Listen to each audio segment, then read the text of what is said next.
Hi, you're through to the Select Podcast. I can't take your call at the moment, but leave a message. And remember, please keep them kind. Cheers. Really? Hey, it's Morgan.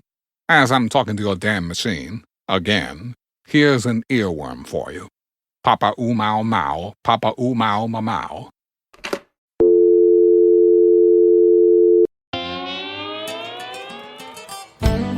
You have tuned in for a Slick Podcast. I'm here to seek the truth. Live from Scotland around the UK. The one and only Slick Podcast. Enjoy the show. Can I ask important questions? No matter how bizarre the truth might be. Tune in for Slick Podcast. Keeping it real, keeping it groovy. Good morning, good afternoon, good evening, or a very good day to you when and wherever you're listening from. And a very warm welcome to the show. I'm your host, Simon Laurie King. Coming up on today's show, my guest is an author, researcher, and someone who has very much set the bar and cut the trail on his own, as far as I'm concerned, into questioning the origins of our archaic past. This man was and is definitely a trailblazer, a pioneer, and thanks to his unrelenting and thorough research, he has laid the very foundations for the truth-seeking of the beginnings of our species, both from an archaeological and its references in ancient theology. It will be true to say that he has definitely inspired so many of today's top researchers. I'm of course talking of the one and only Michael Cremo. Michael puts forward startling evidence through his thorough investigations that humanity, in its anatomically correct form, has been on this planet for millions of years, and he hypothesizes maybe from the beginning. His author books, to name a couple, are as follows: Forbidden Archaeology, which we'll be discussing today, and Human Devolution. He is a man of many sources of literature written by him and appearing in, and not just on archaeological matters, whether in a quote or as a consultant. In fact, so many that I can't possibly name them all here. Needless to say, he is truly a visionary and way ahead of his thinking and hypothetical and good sense logic as to our origins. Forbidden Archaeology, which he wrote with Richard L. Thompson, has attracted worldwide acclaim from its readers and attention from the archaeological community as a whole, and has subsequently stood its ground proudly and unshakably under the scrutiny from the latter, who would call it pseudoscience. But, in my opinion, having read Michael's excellent book, that's just sour grapes. Michael has probably been on every mainstream media show there is, Coast to Coast Radio, Ancient Aliens, and countless podcasts, seminars, and television documentaries. Too many to mention, but if you think of one, he's probably been on it and got the t-shirt also. Which reminds me, the SLK merch shop will be coming online shortly, so fingers crossed and look out for that, my dear listeners. But I digress. So without further delay, it's my absolute pleasure to welcome Michael Cremo to the show. Good to be with you, Simon, and all your listeners. We very much appreciate it. Let's get the ball rolling on this one. To my understanding, the fossil record, as far as we know it, thus far is incomplete. That is to say, we have not found the missing link between ourselves and that of an anthropoid of commonality, so close we can clearly ascertain a next step link in evolution directly to us. In the beginning chapters from your book, Forbidden Archaeology, there is quite clearly a point made, and it is as follows. I believe it was made by geoarchaeologist and deep sea explorer Van Andel, and he states that out of 6 million years, only 100,000 of strata may be represented for us to observe our past. Also, add to that another few lines. By the surviving strata, there is even time for advanced civilizations to have come and gone with very little trace of them. I'll also throw out from my own opinion, looking into this subject, that even the great Charles Darwin, naturalist, biologist, and geologist, author of the books on the origins of man, the voyage of the Beagle, and the descent of man, would not commit 100% to saying that we came originally from an ape-like creature, to my understanding, that is. My question is simple, but the answer probably not so. In your opinion, Could the human beings as we are today, anatomically correct that is, have been around since the beginning of the other hominids also? In fact, living alongside them in a ready, steady go, aka the great race, which we as humans may have won. Yes, Simon. I think if you look at all of the evidence, not just the evidence you see in today's textbooks, which if you looked at it would tend to support the opposite view. But if you look at everything that archaeologists have actually discovered, and I've done that, I've looked over the reports from archaeologists and other scientists who dig into the earth, like geologists and paleontologists, from the time of Darwin all the way up to the present.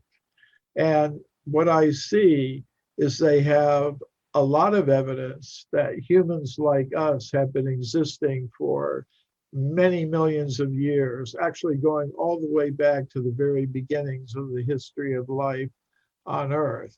And if you add this evidence into the picture, what emerges is not a picture of evolution, but of coexistence of different types of what scientists today call hominids, anatomically modern humans and their supposed ancestors. But that pattern really doesn't emerge. And you were mentioning the missing link. When Darwin proposed his theory of evolution in the mid-19th century, scientists immediately began looking for a link that would connect modern humans with some primitive anthropoid or apes of some kind that existed many millions of years ago. And they went out and they started digging and looking for such a missing link. But Darwin published Origin of Species in 1859. And I looked at the archaeology textbooks, that came from the 1860s, 1870s, 1880s, and they weren't finding a missing link. But what they were finding was evidence that humans like us were existing millions of years ago. So they didn't have their timeline very fixed. So they could, even well-known professional scientists, archaeologists, geologists, and others could seriously consider this evidence.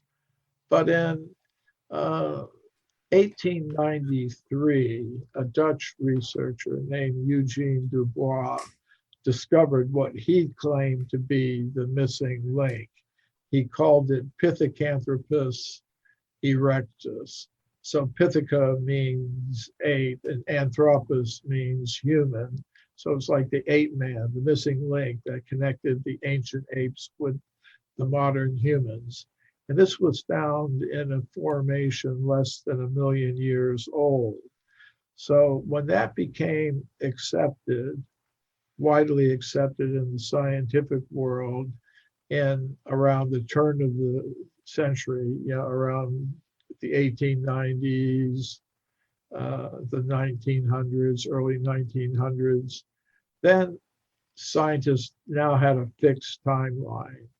The human species of our type could only exist after Pithocanthropus erectus, the Java ape man. That's where he discovered it in the island of Java in Indonesia. So that was about less than a million years old.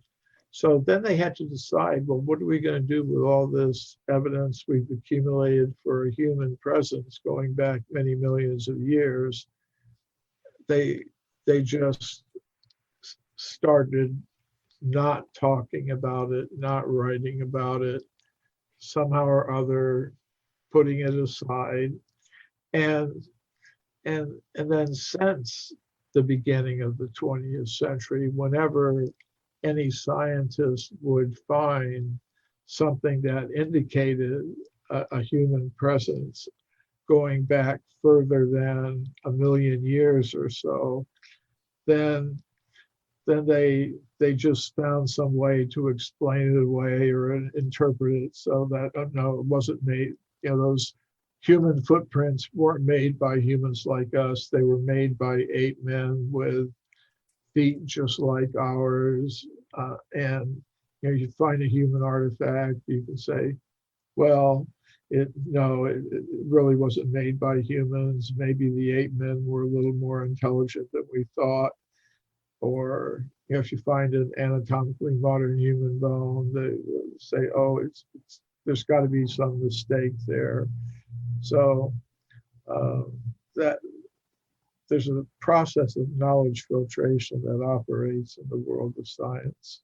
Because I've often thought to myself, with the analogy of the great race, we being the humans, I mean, there are so many subspecies. I mean, I tried to research all of the ages, the Pliocene and all of those. I mean, half of them I couldn't actually pronounce, let alone remember, and also the species. So I'll throw this out there. I've often thought to myself about that analogy, the great race. Everything almost started at the same time as far as the different species.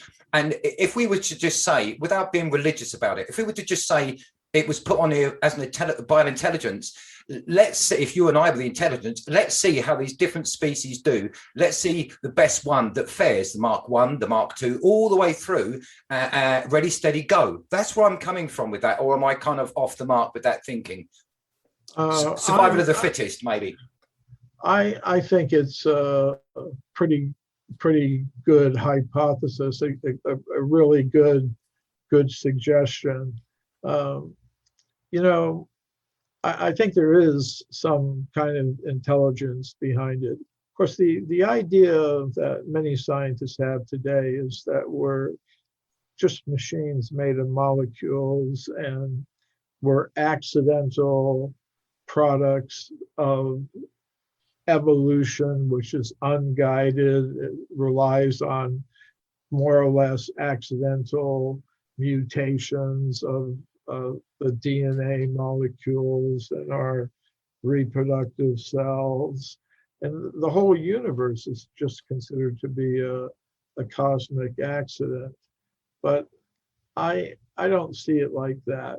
I see signs of a higher intelligence or some kind of intelligence. And sometimes I reflect, like when we send up from the Earth a space station, like there's a space station orbiting the Earth now, they don't send it up there and just hope that the chemicals inside the space station will combine together and gradually evolve into some astronaut. No, they put the astronauts there right in the beginning. They build the station for the astronauts. So I think the universe is made for us. We're here for a reason. We're here for a purpose. And the universe also is here for a purpose. So that's, to me, it's really logical. But everybody has to think about these things for themselves and come to their own conclusions. I agree 100% with you. Before we move on, I'll just give you, coming along the same sort of thing for the analogy, myself and my wife, where we live, we're blessed to live in Scotland and we live on top of a hill. So we have the devil's own job of finding the right plants for the environment where we are. So through the years, we know what to use, what survives and what doesn't. So that will be the same sort of thing. And your comment about the almost life. I've had this conversation before with Jared Murphy, that science, as far as I know, now this moving AI aside, which I think is an abomination, just forget AI, but science today cannot replicate life. They cannot grow a body and introduce sentience. So I agree with you. It's not an accident. There must be a purpose. And as far as I'm concerned, I'm with you on that 100%. Maybe come from a slightly longer explanation, but yeah, totally. It's not an accident. If not, there's just so many accidents, then if that's the commonality, then you have to switch and the accident, what is then the deliberate act. So in your book, because I'm going to jump around here because I've read your book and I've heard many of your lectures, and I've got to myself, I'm just going to jump around here, but in a coherent way, if that's right, Michael. So Okay. in your book, you mentioned Virginia Steen McIntyre. Could you relate her story to us and that of the heresy which the old school archaeological inquisition, and I'm sure you've had your share of this, of the day accused her of, and the subsequent witch burning destruction that followed of her promising career after the fact? Yes, Virginia Steen McIntyre is an example of a fairly recent scientist who became involved in this knowledge filtering process. She became a victim of it, basically. Because in my book, Forbidden Archaeology, I had documented a lot of cases, and a lot of these cases come from the early history of archaeology, where scientists, archaeologists, geologists would find some very, very old evidence for a human presence going back 20 million years, 30 million years. And, they'd be dismissed. And, some people say, okay, and back then they didn't understand anything, but now we've got the latest scientific methods. Obviously, those scientists back at that time, they didn't have radiocarbon dating, they didn't have uranium fission track dating. So of course they would make mistakes and think something was very ancient when really it was more modern, because they didn't know anything. So I was looking for cases where scientists using the most recent, the latest dating methods, scientific dating methods, have come across some of this evidence for extreme human antiquity. And Virginia Steen McIntyre was a perfect example of that. She was a geologist from the United States, and she was a rising star in her profession. She had invented a new method of dating using volcanic crystals, analyzing how much water, how many water molecules had accumulated in these crystals of volcanic rock, that are found in a lot of archaeological sites. So, so she was invited to become part of a team of geologists to date an archaeological site in Mexico near the town of Puebla. It was called Huayatlaco.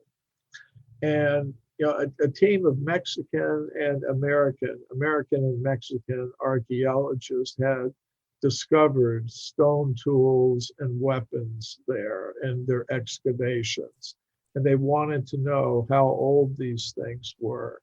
So they called a team of geologists, including Virginia Steen McIntyre and a few others. So Virginia Steen McIntyre and her colleagues used 4 different methods to date the site. There was a layer of volcanic ash over the layer with the stone tools and weapons and cut animal bones in it. So they used the zircon fission track method to date the layer of volcanic ash. They got an age of 300,000 or more years. And then they looked at several other lines of evidence and used the dating methods on them as well. So they came up with an age of 300,000 years for the site. Now that was interesting, because the dominant idea in science was there's no humans in North America or South America before about 20,000 years ago. And at that time, they didn't even think there were any humans like us anywhere in the world. So the archaeologists in charge of the site refused to publish the age given by their own hand-picked team of geologists. So Virginia Steen McIntyre and her colleagues were just flabbergasted. They thought we're just doing our science. Can't help if the results contradict your theory of human evolution. This is what the science is telling us. So, so they decided, the geologists independently published the age for the site. But when they did that, they experienced an extreme negative backlash from their colleagues in the scientific world. Her career was practically finished. She had been, as I said, a rising star, but that, because of her sticking to her guns and not backing down, she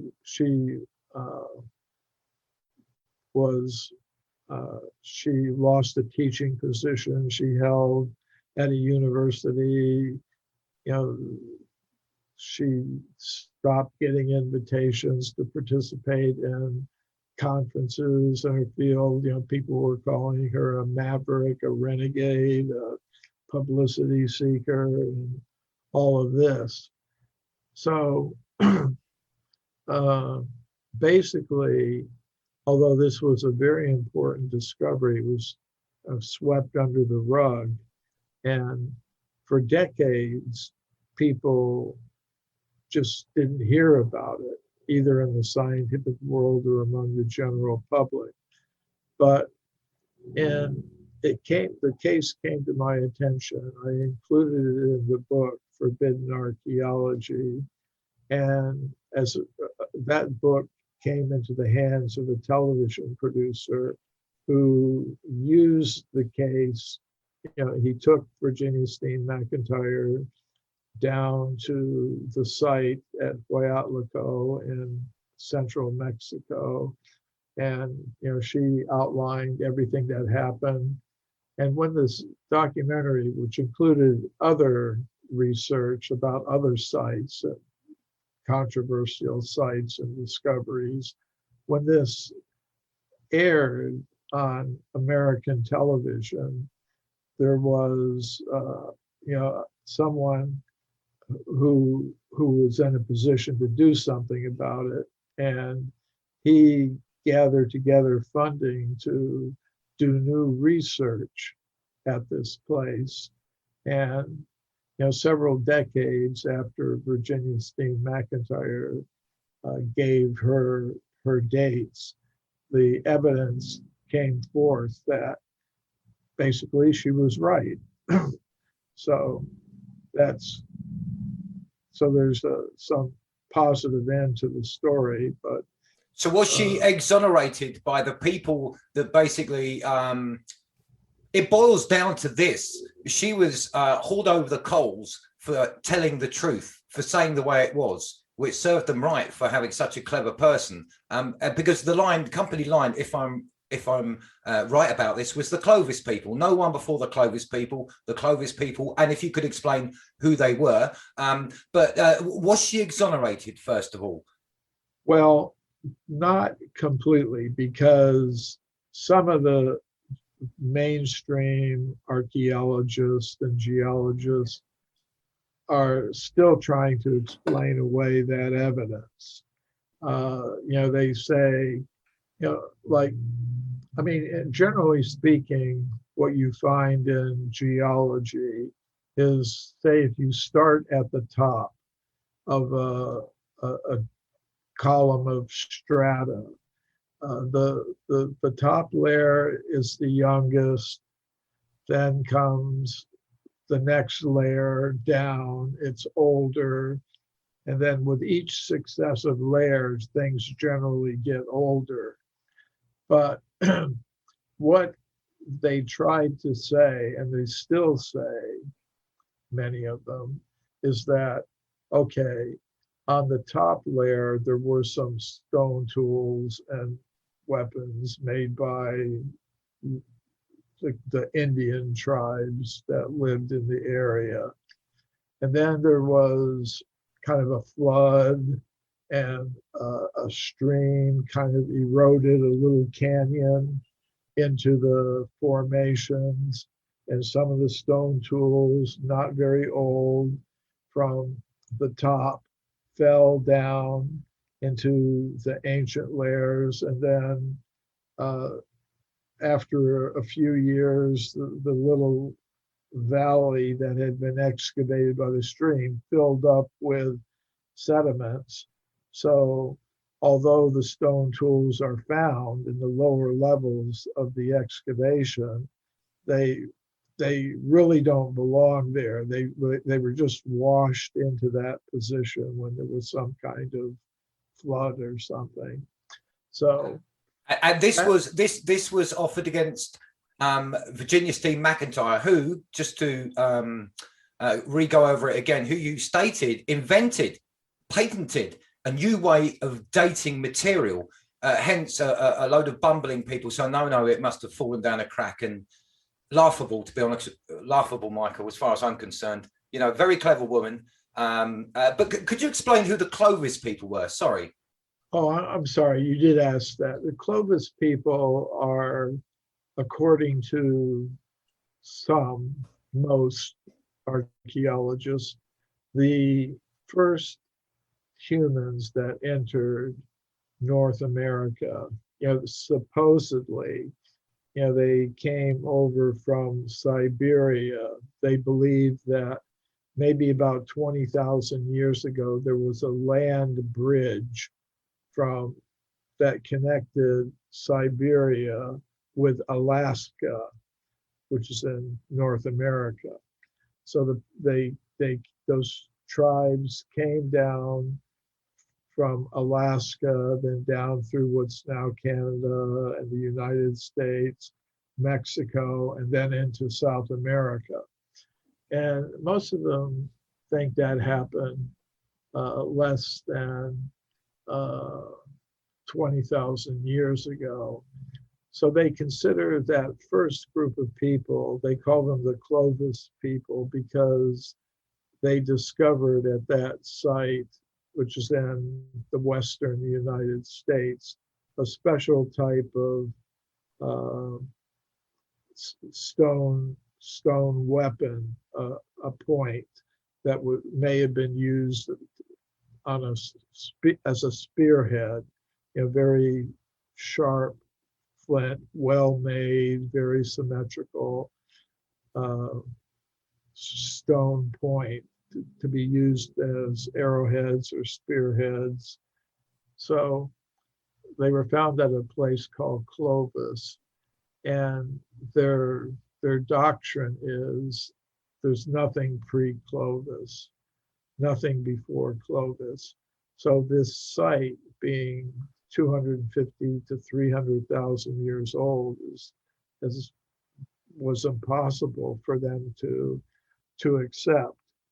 So, yeah, that's the Clovis people. I was informed last week. I was talking to Jared Murphy, and he suggested that, or at least back in the day, mainstream archaeology didn't go really too deep because there's really supposed to be nothing else there. And I thought, and I actually laughed. That was my reaction. I laughed. Seriously? I says, yeah, basically they're just not supposed to be anything there. Would you concur with that? Yeah, and actually there's a recent example of that.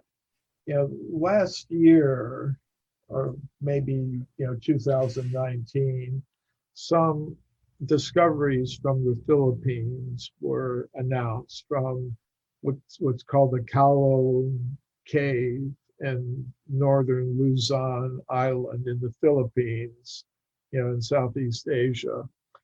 And there was an archaeologist there, a Philippine archaeologist, who was doing excavations in this cave. And he dug down to a certain level, about 40,000 years old, 50,000 years old. He found some human bones, and a few human bones and some artifacts. And he just stopped digging there because he just accepted the standard mainstream archaeological conclusion that in Southeast Asia, Australia, and those kind of places, you don't have any human beings, until around 40 or 50,000 years ago. So he said, okay, I've reached the limit. I'm not going to go down any further. So he stopped, just like you say. But then there was some other discovery made in the Southeast Asia region. It was on Flores Island in Indonesia. And they found in older layers, older than 50,000 years, they found this creature they called, it's very kind of short, 3 or 4 feet tall, a little primitive looking, but they called it the Hobbit, or Homo floresiensis, it's a technical scientific name. So when he heard about that something had been discovered older than 50,000 years, he thought, gee, maybe I should dig beyond that. But anyways, just a fairly recent example of exactly what you're talking about. In your experience in North America, let's just keep it there for the moment. In North America, in your findings, because that's really what this show's about, what is the oldest evidence, either through fossils or the above, of anatomically correct humans inhabiting North America, and also your conjecture, or maybe it could even be older than that? What's your latest findings for that? Well, that's very interesting. If we kind of confine ourselves to the scientifically reported evidence, which is basically what I've tried to do. I mean, even ordinary people, they discover things. They find things in their backyard, or when they're out rock hunting, looking for interesting rocks or fossils or whatever, they find things. But kind of confining ourselves to the scientifically reported evidence. And we'll talk here about skeletal evidence first, because that's generally how these things are decided, on the basis of the skeletal remains. There was a report published around the year 1862. It was in a scientific journal called The Geologist, and it reported a discovery of an anatomically modern human skeleton in Macoupin County in the state of Illinois, and the skeleton was found 90 feet below the surface of the ground, and above the skeleton, according to the report, was a thick layer of slate rock. And, it was like very hard to try to explain the skeleton away by saying, well, it must have slipped down there through some crack or something. Because the layer of slate rock was unbroken, extended for miles, in all directions. So that the layer in which the skeleton was found is about 300 million years old. So that's the oldest report of skeletal remains that I was able to find from North America. There was another case, it's actually one of my favorite ones, the California gold mine discoveries, where in the 19th century, miners were digging for gold in the mountains of California at places like Table Mountain. And the miners were digging tunnels into the sides of the mountains, and deep inside those tunnels, they reported finding human bones, human artifacts. And, that area has been very well studied geologically. They were getting gold from old river deposits that had been laid down in millions of years ago in the early part of the geological period called the Eocene. And modern geologists, they say that those formations, the gold-bearing formations at Table Mountain and other places in the Sierra Nevada mountains, are from the early Eocene and are about 50 million years old. And that would be the age of the human bones and human artifacts that the miners found in those gold deposits. So, so that was an interesting case. The discoveries came to the attention of the chief government geologist of California, Dr. J.D. Whitney, who is a Harvard University educated geologist. So he wrote a massive report about these discoveries. It was published by Harvard University's Museum of Comparative Zoology. And other scientists, his contemporaries, were very upset with him. For example, William Holmes, an anthropologist at the Smithsonian Institution, wrote, if Dr. Whitney had understood the theory of human evolution as we understand it today, he wouldn't have come to those conclusions, that human beings existed millions and millions of years ago. He would have understood they hadn't evolved yet. They couldn't possibly have been existing at that time. Could that be read into that if the good doctor had understood the company line, which we really don't want to go away from? Could you replace that with that, do you think, or am I just being too skeptical? Yeah, that's a good way to put it.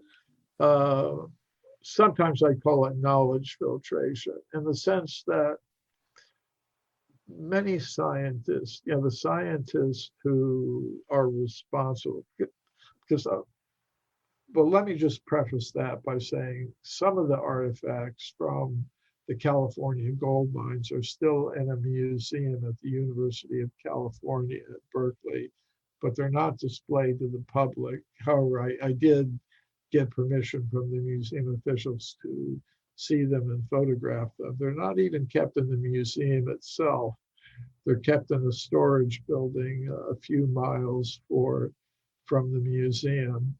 But the scientists who are engaged in this knowledge filtration, they don't think, at least many of them, don't think that they're doing something wrong, that they're hiding true evidence, which if known to the public would cause them to disbelieve in their theories. It's more along the lines of, well, I'm not sure exactly why these things aren't appropriate, but if I ask my colleague down the hall, I'm sure he'll be able to give me a really good explanation of all the details, scientific details, why this doesn't fit. It shouldn't be taken at face value and so on. And they just think they're being responsible custodians of truth. But it's quite the opposite. It's quite the opposite, isn't it? Because your termed phrase, knowledge filtration. I mean, it falls off the tongue easily, but its ramifications are really quite wicked, aren't they? Hiding the truth. That is, that's medieval. Sorry to interrupt there, but that's what I think on that. But carry on, please. Yeah, I mean, whether it's, you know, the scientists who are involved understand what they're doing or not, the effect is the same. We don't have all of the facts available to make a proper decision. So I would say, and I do say this, not that I would say, I have said when I've spoken at universities and scientific conferences, that it's good to keep the entire data set that's related to your field of study, in this case, archaeology. It's best to keep it all in view, because something that doesn't fit today, it may become meaningful in light of future discoveries. And I would say they are taking tiny steps in the right direction, I would say. When my book, Forbidden Archaeology, first came out, it was in 1993. And I did 8 years of research for that book. So in the beginning, when I started my research, scientists thought the oldest humans are 40,000 years old. By the time the book was published, it had run up to 100,000 years. And by 2000, they had decided human beings had been around for 200,000 years. And now, they think humans have been around for 300,000 years. In other words, every decade, they're kind of adding 100,000 years. So I think eventually, if they keep on going, they'll gradually come to the point of understanding that humans have been around on this planet for a lot longer than they now think possible. But so evidence that wouldn't have fit 30 years ago, now they're finding it. I think eventually they're going to have to go back through their collections and reevaluate these things. But they're taking this sweet time about it, because if independent researchers like yourself, and I know that you don't just embrace everything. If I was to say, Michael, this bone here is 1 million years old, you're not going to say, great, I'll put that in my book. You spent 8 years, and I'm sure it was sorting the wheat from the chaff, but they are taking their sweet time about it. Considering they have all of the money and all of the equipment, there must be an underlying reason. Here comes the conspiracy part, why they don't tell the truth. Again, knowledge filtration, and again, it's wicked. Yes, well, I think it's the result ultimately of centuries of development in science. Because ultimately what's at stake here is, what is our identity? And if you're able to dictate to a person what their identity is, then once you've done that, you are you really don't even have to exercise so much direct control. Person whose identity has been implanted in their consciousness will behave according to that identity. For example, if I think that ultimately I'm an American man, then all right, then I behave like that.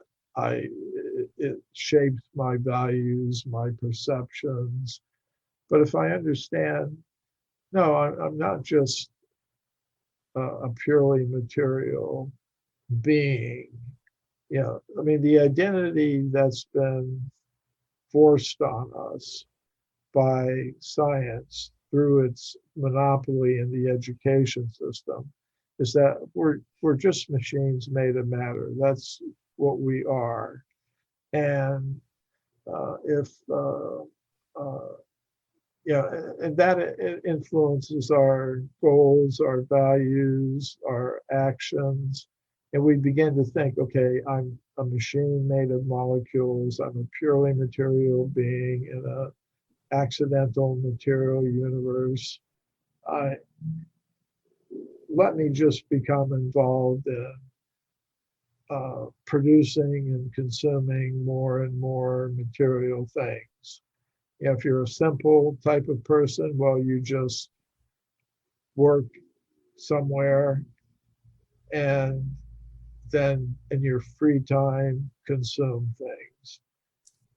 If you're a little more ambitious, well, then you become part of the apparatus. You arrange the factories and the banking systems and things like that that control this process of material production and consumption.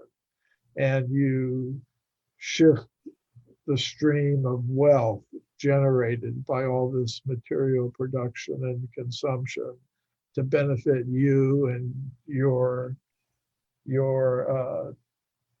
type of person. And all this goes on in an atmosphere of competition with each other for survival. And in the course of all that, there are political institutions that have grown up on that. There are economic and financial institutions. There are cultural institutions that are based on that. Everything in our modern human civilization is more or less based on that principle that we are purely material beings. We should produce and consume more and more material things to the best of our ability, and we should organize ourselves in competing groups so that we compete with each other individually. We compete on the basis of identification with race, gender, nationality, religion, and it's a whole big system, but it's all based on identity. So if we were getting a different concept of identity, that no, I'm not a machine made of molecules in competition with other machines made of molecules for survival and of the fittest and whatever it was. If we had another concept, I'm a being of pure consciousness, you're a being of pure consciousness, no need for us to divide ourselves up into competing groups because of some identification with some aspect of our physical or social nature. Let's find a way to work together harmoniously to satisfy our material needs, which we do have, but let's satisfy them in the most natural, fair, efficient way possible while putting most of our energy into developing the resource of consciousness. You would have a completely different type of human civilization that was more, you could say, consciousness based rather than matter based.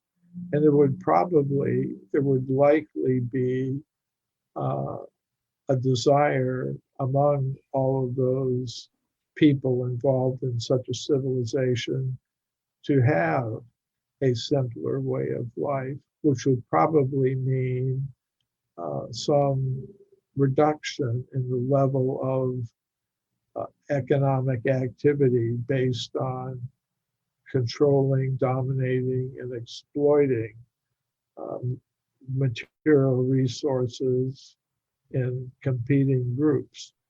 So I think that's ultimately what's at stake and why scientists resist anything that would would challenge their idea that, well, we're just machines made of molecules that have evolved over time in an accidental universe. I'm just going to jump in on a couple of points you said, because I was absolutely enthralled by what you were saying there. And before we move on, and I think you'll be quite glad that we're moving on into the area that I've decided that I want to. But before that, I'd like to jump on a couple of the points, because you make so much sense. Here in Britain, this election time, local election times, please try and stay awake when I say this. But you related yourself as, I don't act like an American. In other words, you don't act like a national identity. Yeah, I totally get that. I totally get that. Well, I have friends from Lithuania, all over the world, and they ask me, "Oh, you live in Scotland?" By the grace of God, I do. You're Scottish? No, I'm not Scottish. You're British? No. English? No. Where are you from? I'm just from Earth. That's it. I'm just from Earth. That's all I am, really. I'm very lucky to live in Scotland. I'm really grateful I do. But as far as whatever looks out from behind these eyes, I'm just from Earth, and that's it. So I totally get that. So we're just going to move on, if that's all right with you, Michael. Sure. The culture of India, alongside that of the Australian Aboriginal people, is probably one of the oldest surviving, unbroken cultures on this planet. You have, as I know, a very strong entanglement with this noble society and its philosophies as far back as the 1970s. Could you perhaps outline that connection for us and why it's held with such reverence by you? Oh, and maybe to start, I tried to pronounce your devotional name in the intro, but didn't do it so well. Could you pronounce it for us properly? I'll try again, but if you could do that again. Drutakarma Dasa. Could you pronounce it properly? Good. That's good. That's quite good. Drutakarma Dasa. Over to you then, Michael. Yeah, that was a name given to me by my spiritual master, my guru, Bhaktivedanta Swami Prabhupada, who actually spent quite a bit of time in England. He had a number of people who were interested in his teachings, like George Harrison of the Beatles fame and some others as well. So I think, ultimately my entanglement, that was a very nice word that you use, because it's the entanglement. I'll just interrupt here, because reading your book and other things about you, because you're not just about archaeology, but we'll touch on that another time. That was really the only word that was appropriate. Carry on. Yeah. Well, it probably has something to do with past lives, that I had taken up some path of yoga or meditation and hadn't completed it. So in this life, I was sort of attracted to that. That's how I would explain it in terms of my overall spiritual picture of reality and my place in it.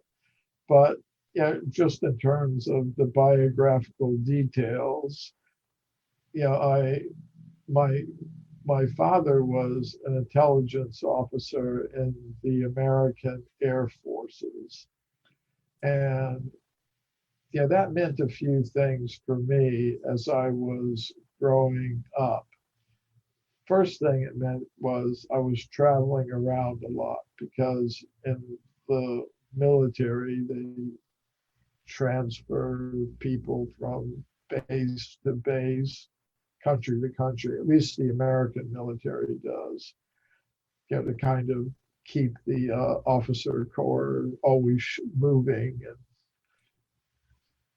and kind of prevents cliques and cabals and conspiracies from developing.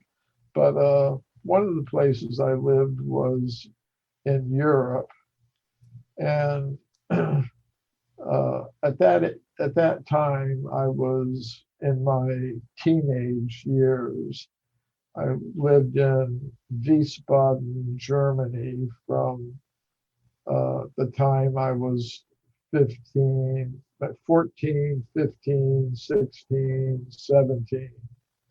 I would go to a school there, an American school, and on my vacations, I would travel all over Europe.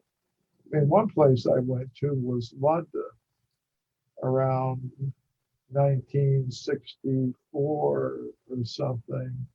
I remember there was a big peace rally or anti-atomic bomb rally led by Peter O'Toole. So that was one of my first experiences with something radical. It was a pretty amazing experience. Another time I went to Stockholm in Sweden on another one of my summer or spring vacations. And I was staying in a youth hostel in Stockholm, and I met these young people who had traveled overland to India and had come back. So I was kind of fascinated because they were telling stories about their experiences in India. They went to Kashmir and the Himalayan mountains and the Ganges River and the yogis they met and things like that. I was just fascinated. And I kind of asked them, well, can you give me the route? So I kind of took notes. You take the Orient Express to Istanbul, and then you take a boat along the Black Sea to, I forget what city in Turkey, and then from there you go here, through Iran and Afghanistan and Pakistan, and then you're in India. You go to Nepal, you can go here, you can go there. So I decided, okay, I'm going to do that someday. And eventually I started investigating the spiritual philosophies of India. And among all the worldviews that I'd encountered in my travels, that made the most sense to me. And as you were mentioning, Simon, there was this idea that the spiritual culture there has survived more or less intact from very, very ancient times. There are other things like there's, say, the Egyptian worldview, the ancient Egyptian worldview of the pharaohs and the pyramids. There's not too much of that directly surviving in today's Egypt. You want to meet some practicing Egyptians, practicing the religion of those ancient times, not around so much, at least not in public. And same with Greece. The Parthenon is there, but you don't see a lot of people dedicating prayers and making offerings to Athena or any of the other Greek gods or goddesses. So I was kind of attracted by that aspect of things. Also, the idea of reincarnation, which is very prominent in the Vedic text of India, made a lot of sense to me. So eventually I became, as I said, the disciple of a guru from India. And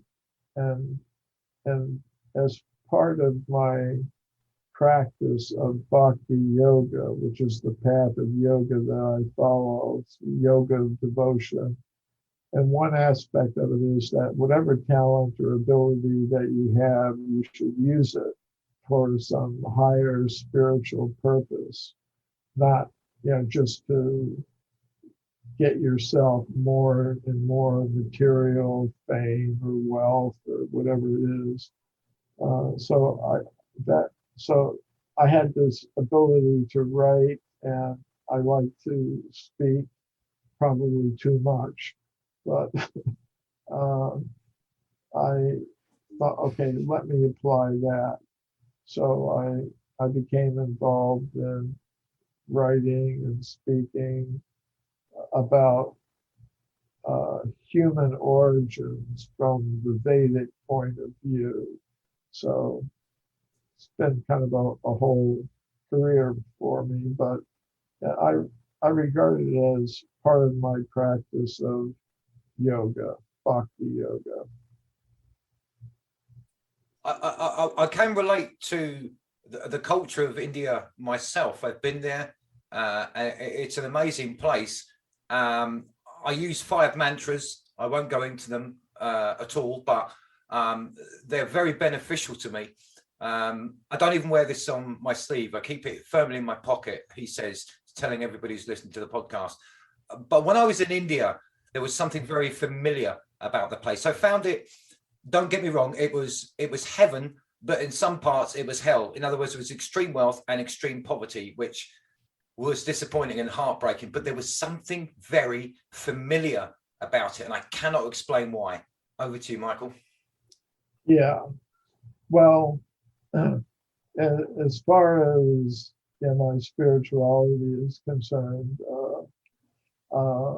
I have my private practices and everything that I do, but generally, in public, people know that I'm involved in, or at least involved in these things, but I kind of leave it up to each individual what aspect of my work in my life that they're going to express interest in. For many people, it's just the archaeology, the anomalies, and that's fine. That's good. Some people know that my work is inspired by my studies and the writings of India. So some people will approach me at that level, and then some others, they may want to know a little more deeply. Could you maybe give me an example? I'm probably pronouncing it wrong. An example from the Bhagavad Gita or Mahabharata, I think. Sorry if they're pronounced wrong. Of maybe an event or something that led you to think this is actually a recording of history, more rather than a retelling of a fable. Well, I think more of that comes from the Puranas, which are the historical and cosmological writings of ancient India. And among the Puranas, there's one that I've studied quite a bit. It's the Bhagavat Purana. And in there, you find accounts of the time system that was commonly used in ancient India, that there's a cycle of ages, and there's years, time attached to them. And in that Purana, I read that there are accounts of civilizations that contain human beings, human populations, cities, flying craft, and everything in a cycle of time that would, according to our Western calendrical system, would be hundreds of millions of years ago. And when you go to India, there's so many temples and ancient structures and things to look at. But if you inquire, well, how long has this place been here? How long is this? You'll find out, oh, it's been here since the Satya Yuga, which is like 2 million years ago. Or this is from the Treta Yuga, from the time of Lord Ram, one of the avatars of God, according to those texts. And so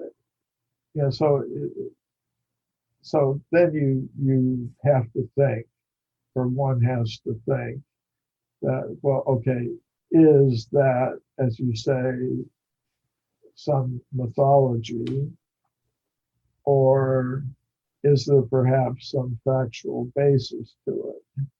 So it's reading statements like that kind of got me and my colleague Richard Thompson, who is also a disciple of the same guru, got us looking into the history of archaeology to see what archaeologists have actually found.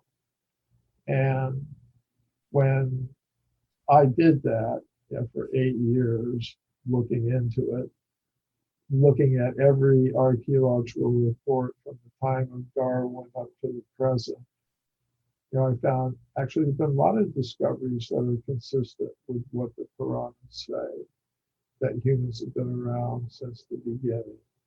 So, yeah, that's.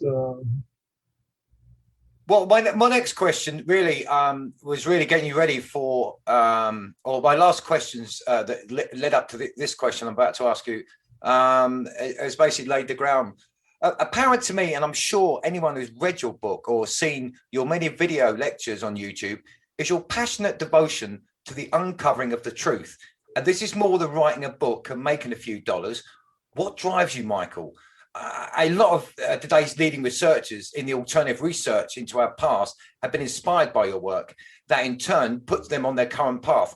As myself and most of the listeners realize, you were a pioneer in this field of honest, unbiased investigation. So what truth do you believe eludes you that thus far you have dedicated so many years to seeking and finding out? Well, I think you're right that there is something within my being that drives me, to do this sort of thing. And I would say, when I look at my life, I can see that from the time I was a child, I was very much influenced by a few things. One was a desire just to exist and not just fade away into nothingness, to exist as an individual, as a person. And I also always had a feeling of justice as something that was important, that nothing, I shouldn't be unfair to other people, and they shouldn't be unfair to me. Have some sense like that. And I also wanted to know the truth about things. I was kind of driven by that. And the other thing that motivated me was the desire to find true love. And the final thing that I think was essential to me was I wanted to be able to express myself. I definitely wanted that. I wanted to be able to express myself. And these things have always been with me. And to some extent, I've been able to fulfill those desires or goals or values or whatever you want to call them. But I have been strongly motivated by those fundamental values. I think everyone has to decide what their core values are and how they're going to define themselves in terms of their actions or lack of action in this world. And hopefully it's not too late in their lifetime. We're just going to cut to a break, and we'll be right back. Hi, I'm Morgan. Have you heard of foodtowear.com? Those crazy guys are giving 25% off all chicken shoes and bacon hats. Use the promo code SlickPodcast21 to get a huge 5% off all salad t-shirts and vegetable hoodies. Foodtowear.com. Wear them, cook them, eat them. Groovy. Slick Podcast. The Slick Podcast. Yeah, it's a Slick Podcast. Truly unforgettable topic. This is Slick Podcast. And we're back. Just in case you've been away too long or your memory, like mine, isn't what it used to be, joining me today on the show is author, researcher, and all-round good guy, Michael Cremo. So, Michael, picking up again, the sunken city of Dvarka, again, forgive my pronunciation if that's not right, which in Sanskrit, one of the oldest writing systems still in existence, translate to gateway to heaven. I believe this city was built by the deity Lord Krishna. The ruins of that once great city are found off the western coast of India, and the article I've read puts this site at 9,000 years old at least. Also, the article I found on the city goes on to state Dvarka is mentioned in a number of texts, including the Mahabharata, the Shrimad. There are some other holy books or texts mentioned in this article that I cannot pronounce, so I'll try not to. I don't want to offend anybody. The Mahabharata says that Dvarka had many royal palaces, all constructed with crystal and silver and decorated with emeralds. It was supposed to have been built on 6 blocks, 2 on the right bank and 4 on the left. Here is an important point I'd like to highlight from this article, and I quote, "Whatever has been traced so far conforms to that description to a large extent. The city was also extremely well planned, divided into 6 sectors, which were in turn divided into residential and commercial areas. The city was home to beautiful large roads, gardens, artificial lakes." It said that it was submerged in the big flood of 9,000 years ago. There clearly is a huge difference between where society was believed to have been 9,000 years ago, Michael, and where it actually was. What is your opinion on this sunken city and preconceived timelines that are turning out to be wrong, and thrice wrong? What say you on that? I think that's an excellent example.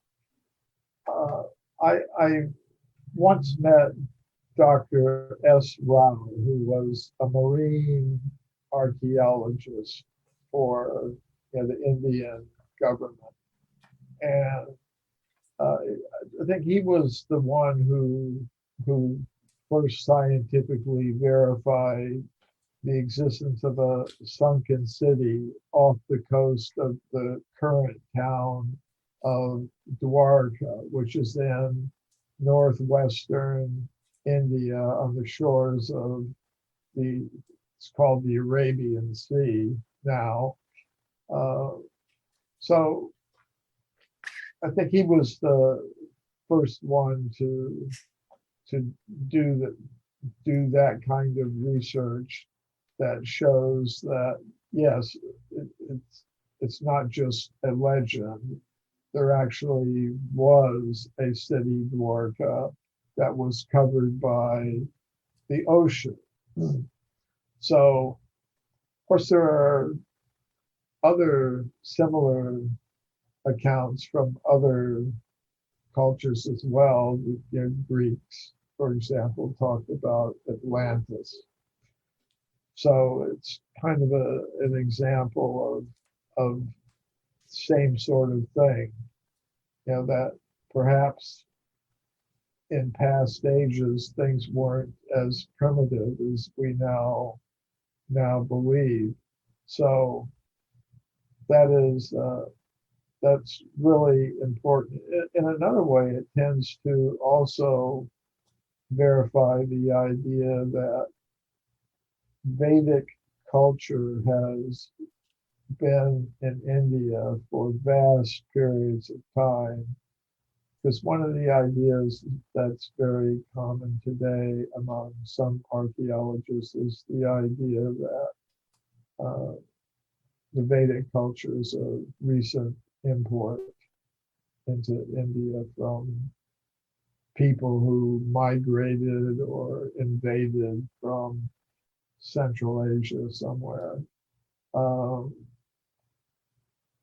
You don't see any hint of that in the Vedic text, but it's an idea that's become common in among mainstream history and anthropology and archaeology circles.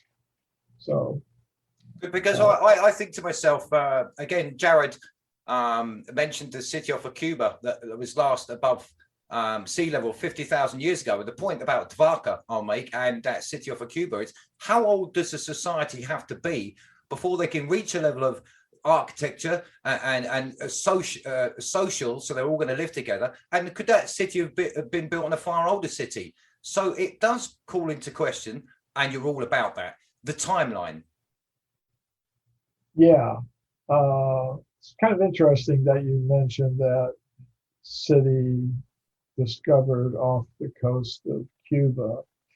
Yeah, there were some researchers from Canada who, around the year 2000 or so, were working on a project with the Cuban government, and they were doing sonar scanning of the coast, of the waters off the coast of western Cuba, off the western end in the Gulf of Mexico.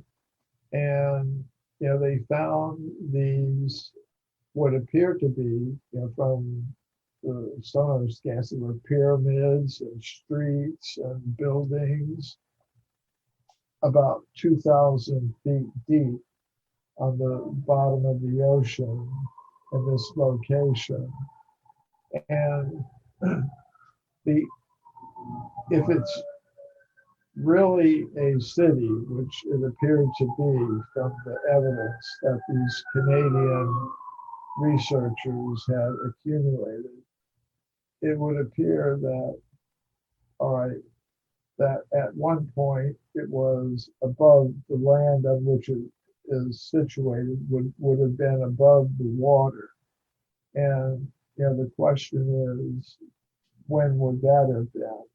So the normal proposal, even from the alternative archaeology world, is that it must have been during the glacial period, maybe 20 or 30 million years ago, before the ice caps started melting again and the glaciers receded from North America, like that.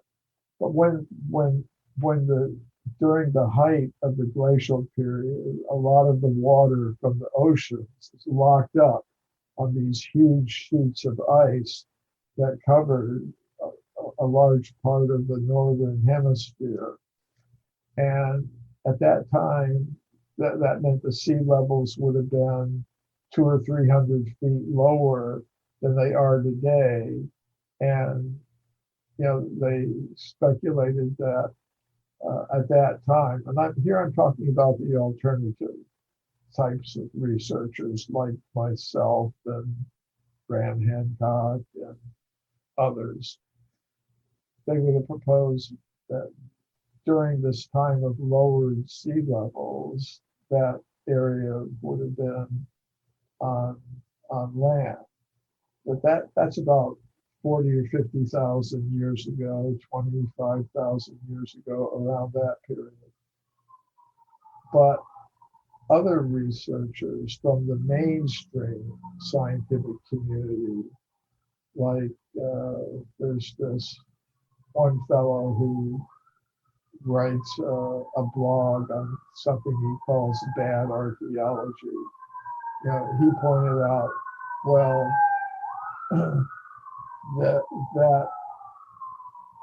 that place, 2000, where the city was found, it was 2,000 feet deep in the ocean.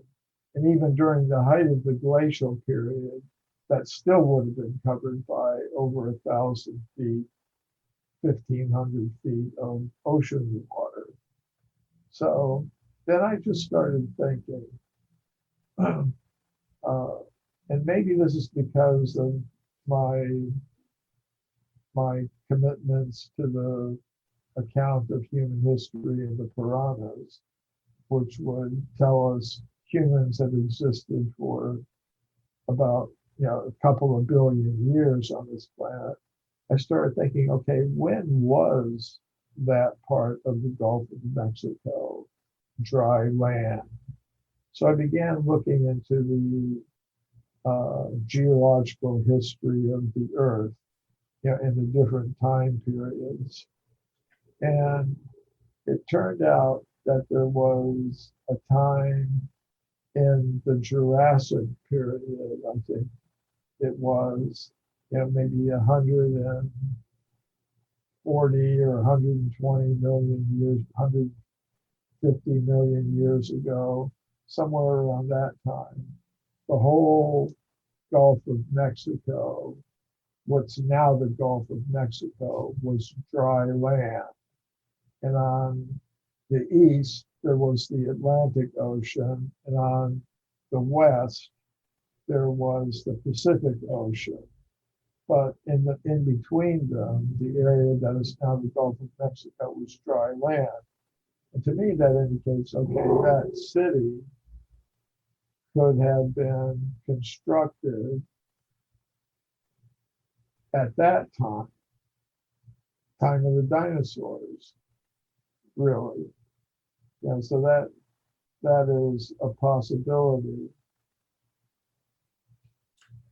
As I told you at the beginning, sorry, not as I told you, I was being rude there. As I informed you, as I do all my guests at the beginning of the interview, you have full artistic license. So my next question, if you think it's too way out there, because I am all about that, Michael, you've probably realised that now.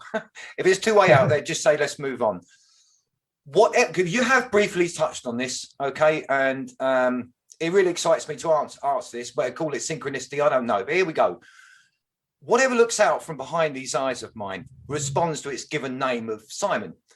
Or rather my purpose seemingly is to experience life and its lessons with its joy, pain, love and sorrow.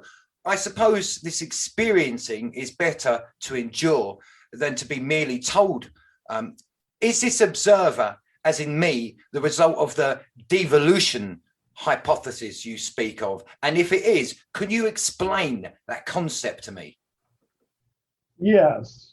So that made sense. Thank goodness for that. I thought you were going to put the phone down. Okay. So, no, that's a very good question, because I think earlier you said you see yourself as not necessarily as primarily a Scottish person or a United Kingdom person or European person, but you say you're of this planet. Correct. At least this body. Yes, definitely. Yeah. At least the body. So that's the distinction we're going to make. And after people read my book, Forbidden Archaeology, they asked me a question. And basically, they said, okay, you've got all this evidence, archaeological evidence, scientifically documented for extreme human antiquity. This obviously contradicts the current scientific theory of human evolution in the Darwinian fashion from more primitive ape-like creatures. So it contradicts that theory. So what are you suggesting in its place? If we didn't evolve from the apes, where did we come from? So my book, Human Devolution, was an answer to that question. And because I've always been constantly in dialogue with the readers of my books and people who've heard my lectures. So I thought, okay, well, I'll try to give an answer. And in that book, Human Devolution, I propose that before we even ask the question, where did human beings come from, we should first of all ask the question, what is a human being? And we should sort of understand what we're trying to explain. Otherwise, how can we tell if we've explained it or not? And most scientists today would say we're just, as I've said a few times, machines made of matter. That's all there is to it. As far as consciousness is concerned, it's just a byproduct of bioelectrical activity in the brain. And at the time of death, when the bioelectrical activity in the brain stops, there's no more consciousness, no love, no feeling, nothing like that. It's all over. So I don't accept that point of view. I think consciousness is the most real feature of our existence. It's not an epiphenomenon of matter, some temporary byproduct of bioelectrical activity in the brain. I think consciousness has its own separate reality. And I would say originally we're beings of pure consciousness. And were originally meant to exist in the realm of pure consciousness. But we're not there at the present moment. We're now in the world of matter. The conscious self becomes egotistical, desiring to dominate, control, and exploit other conscious beings and the resources of matter, then that conscious self is placed in the material world, which has a dual function. One function is to let the conscious selves that have chosen this path to act it out collectively and individually. And in order to do that, they require a vehicle that will let them function in the world of matter. So that's what bodies are. They're vehicles, material bodies. They are vehicles for conscious selves to operate in the world of matter. And there's another choice.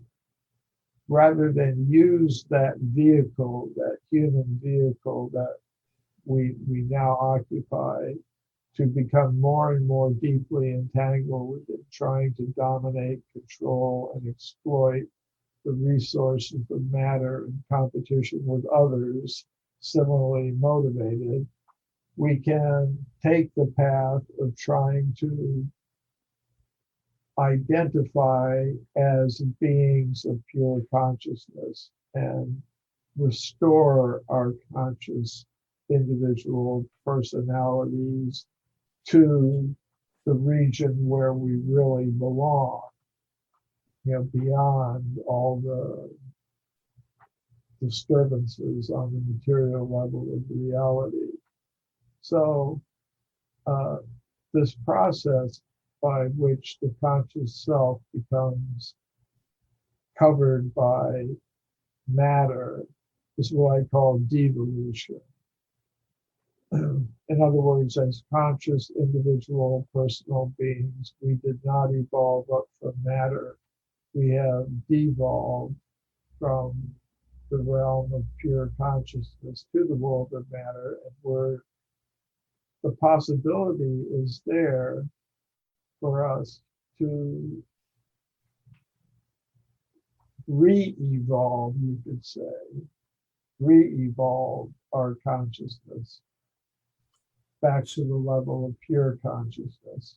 So wherever we came from, let's say you and I were having a conversation as just pure consciousness in that realm, and I was asking you about humanity and India, and can I borrow your books? You would say it's better for you to experience that yourself. You'll learn far more than reading my books. Could that analogy be used? Yeah, I don't know if my books will be up there in the spiritual world, but I'm sure it'll be essential reading. I think they're more or less stepping stones for people who are somehow or other dissatisfied. I mean, maybe there are people who are totally satisfied with conditions. Well, maybe. Let's move on. Let's excuse me. Let's move on a little bit. Sure. Human footprints in rock. The famous London hammer. Out-of-time artifacts allegedly found in coal. A fun fact: coal takes up to 300 million years to form. All point to either false information or observational error, time travel, or vastly increased archaic story of humanity. Now, some of these could be false, but if only one is true, then our story, is so ancient that humanity and some of the late dinosaur species could have coexisted. Or is that way too out there? Or is that the point so ridiculous that no one would bother looking for that far back? Maybe a deliberate, here be dragons, so go no further. Nothing to see here, move on. What's your thoughts on that one, Michael? Well, I think you put it very well. If even one of those things is true, then we've been around for a long, long time, and all the current theories about human evolution and so on are really wrong. It's interesting. I've just been studying a case from Great Britain from the 19th century. There was a geologist named, I think his name was Thomas McKenney Hughes. And you had mentioned a little earlier, one of the categories of evidence that I included in the early chapters of Forbidden Archaeology was animal bones with cut marks of the kind that would have been made by human beings butchering those animals and cutting the flesh off of them for eating. They would use like a sharp flint blade, to cut, and it would leave cut marks on the bone. So in the early 20th century and late 19th century, there were many professional scientists, archaeologists, and others who were finding such evidence. And they were using it to show a human presence millions of years ago. So this Thomas McKenney Hughes, he's a professor of geology at Cambridge University. He was a little bit skeptical about these discoveries that were being reported from different scientists in Europe and also England and other places. So he decided, he was going to present a paper at a meeting of a scientific society in either London or Cambridge, I forget which. And it was published later. But what he did is he brought in some dinosaur bones that had been discovered at a place called Ely, near Cambridge in Cambridgeshire. in England. And he said, okay, these dinosaur bones, which come from the Kimmeridge Clay Formation at Ely, they have these parallel cut marks on them. And but then he told his audience, if these were found in an excavation with some flint tools and maybe some other type of human artifacts around, they would be fully accepted as the result of human work. And then he thought, okay, now I'm going to spring it on the people, because he didn't tell them the age. He didn't tell them they were dinosaur bones. He just said, here, I've got these bones. They've got cut marks on them, just like these other bones, from the Pliocene and the Miocene, maybe even the Eocene, in other words, from about 20 million to 50 million years ago. He said, all right, but these bones are from the Jurassic Formation, the Kimmeridge Clay, and they're 140 million years old. So he kind of took it that, okay, obviously this should convince people that these marks are not human, that this discredits somehow all the other discoveries of animal bones with human-like cut marks on them. But I don't take it like that. I take it that he's doing the opposite. He's saying, okay, here are these bones. They have cut marks on them. And you can see they're exactly like the cut marks made on accepted evidence, from other places. And he had some samples of bones with real cut marks on them. He said, this particular bone, like many of the other discoveries that he regarded as mistaken because they put humans too far back in time, he said, okay, this is from 145 million years ago. So he took it that he had destroyed this evidence for extreme human antiquity. I think he really proved it. It's definitely, there's a strong case for it. This is really my last question for you, Michael. Michael, are you familiar with the boxing term rope-a-dope? I think doesn't that mean when a boxer just holds himself up by hanging off of the ropes of the ring? A rope-a-dope is, say, like the left hand is moving, but the punch comes from the right. So this is my rope-a-dope question to you. Where do you see society today? Are we headed for hell in a handbasket, or are we going to form a drumming circle sometime soon and all get groovy? Now, I'm nudging you with deliberate intent with reference to the time of the Kali Yuga, which we are now, and according to Vedic theology, in. But please don't hold back. Take the gloves off and come out fighting on this, son. Where are we? And in your opinion, where are we going? No pressure. Over to you.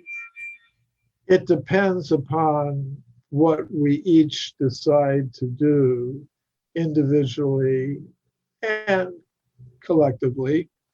So we have some freedom, and the basic choice that any conscious self has in this situation is to decide, am I going to be on the side of the conscious selves who want to get more and more deeply entangled in trying to control, dominate, and exploit the resources of matter for their selfish purposes?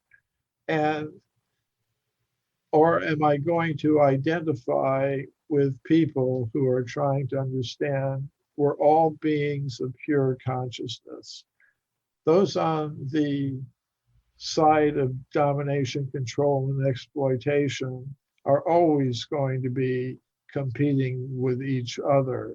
And I'm not talking about the kind of competition you see in a sporting match.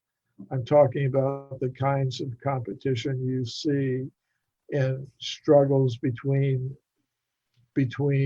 races, religions, classes, in terms of revolutionary action and things like that, and nations and their wars and things like that. There's competition on all levels of human society. And yes, there are going to be people suffering under different kinds of exploitation and imposing their own type of exploitation on others? Or are we going to identify, I'm a being of pure consciousness, you're a being of pure consciousness. There's no need to divide ourselves into all kinds of competing groups. And we can work together, we can solve our problems, we can satisfy our needs in a more simple, natural, efficient, and fair way. Let's do it like that. So the kind of society that we get, the kind of experience that we get is going to depend on the relative proportions of people who make those choices. If you've got most of the people making the choice, yes, we're all beings of pure consciousness, we're all related to each other on that level, we can work together, we can do things without coercion, without trying to force people to do this or that. We can work at everything out. If on the other hand, you have most of the people taking the path of let's dominate, control, exploit, then we're going to see more environmental destruction, more conflict on all levels of human society. And as you were mentioning, Kali Yuga, yes, according to the Vedic cosmology, the world goes through cycles of time, and the conditions in each cycle are different. Like the seasons of the year are different. We behave differently in winter than we do in summer. We have different foods, different sports, different kinds of clothing. So the Kali Yuga, the age that we're in now, began about 5,000 years ago, is predicted in the Vedic text to be an age of ever increasing environmental and social disturbance. And we actually see that that appears to be happening. So where we're going, the future depends on the choices that we each make. Now, if those who are making what I regard as the correct choice to understand we're not machines made of matter in competition with each other for survival, we're beings of pure consciousness who should be trying to harmoniously move towards a higher understanding of things, then things will be better. But even if they're in the minority, just because it's going to rain doesn't mean you have to get wet. You can at least shelter yourself and others that you care about. The last point I'll make to that, really, I really thank you for that answer you gave. It's such a question. But I started to say earlier in our conversation about it's election time, local election times, time around here, probably Britain. Now, good people though they are, I'm sure, all of the candidates, I've spent quite a long time trying to stay awake, looking at the manifestos. Okay, and this is just the point I'll make, which I think goes nicely what you were saying there. Not one mention of cessation of violence, not one mention of the eradication of the need for food banks in this country, not one mention of medicine for the sick, food for the hungry, shelter for the homeless, not one at all. And unfortunately, that is the way I see it. So, Michael, that's us at the top of the hour. I've really enjoyed our time together today and greatly appreciate you having given it to us. I'd also hope you consider coming back onto the show sometime, as the other subjects that you speak on interest me greatly, that of Hindu theology and all things pertaining to your presentation of the subject, as we can't possibly cover everything in this one episode that has now sadly passed. Before we wrap up this cast, please tell us where we can find your book and website, and also any upcoming events you have scheduled. Yes.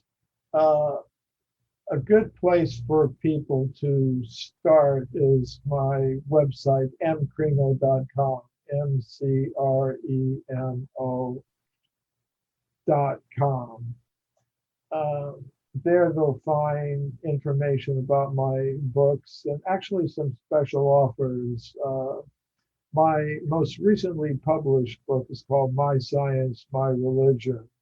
It's a collection of presentations that I've made at scientific conferences where, many people are surprised. They wouldn't be surprised to hear me, I think, speaking on a show like this, but they might not be able to see that, okay, I'm also saying the same kinds of things to professional scientists at their professional gatherings. And sometimes I cause quite a sensation doing that. So if they want to learn that aspect of things, how I integrate my science with my spirituality, they could have a look at the book, My Science, My Religion. And if anyone does purchase that book from my website, then they'll also have the opportunity to receive a complimentary free copy of Bhagavad Gita, which you've mentioned, and it also happens to be one of the works that inspires my research and speaking and like that. So that opportunity is there for anyone who wants to take it. There's also a schedule link on the website that informs people about upcoming interviews and speaking events. Of course, things are a little bit restricted now because of the COVID pandemic. Kind of been grounded for about a year now. I'm kind of eager to get back out and meet people at conferences as I have done in the past. But if anything comes up in that nature, it will also be in my schedule link on mcremo.com. Excellent. And again, you have my gratitude, Michael, and hopefully, and until next time, thank you. Yeah, that would be wonderful. I'd love to come back sometime. Thank you, Michael. And that was the Michael Cremo interview. I really enjoyed talking with Michael, and I hope you, my dear listeners, enjoyed this episode also. Okay, I know I went off on a tangent again with the whole political rant thing, but that is not where I was coming from. My point was not to slate nor slander, but to merely point out that as a species, we should be so much more than we are today. A case in point, I've said this before, and here it is again. I have more chance of being abducted by aliens, taken to their home planet and declared grand overlord than the world finding peace and understanding across the board. Sad, but true, methinks. So tradition is not where I'm coming from, only a complete confusion at the world and why it is the way it is unnecessarily so. Anywho, now that's cleared up, I'd like to thank Michael for the time he gave us and also the time you have spent listening to us today, my dear listeners. If you enjoyed this episode, please give it a like and subscribe and share also if you'd be so kind. Leave a comment by all means or drop me an email at theslkpodcast@gmail.com. But either way, please keep them kind. Remember to check out Michael's website, www.mcremo.com. You'll be able to keep up with his future events, upcoming books, as well as having your finger firmly on the pulse of his latest findings. You can catch this podcast on all the usual platforms, YouTube, Facebook and Twitter also. And so, my friends, it's time for me to go. Until next time, stay safe, be happy. Bye.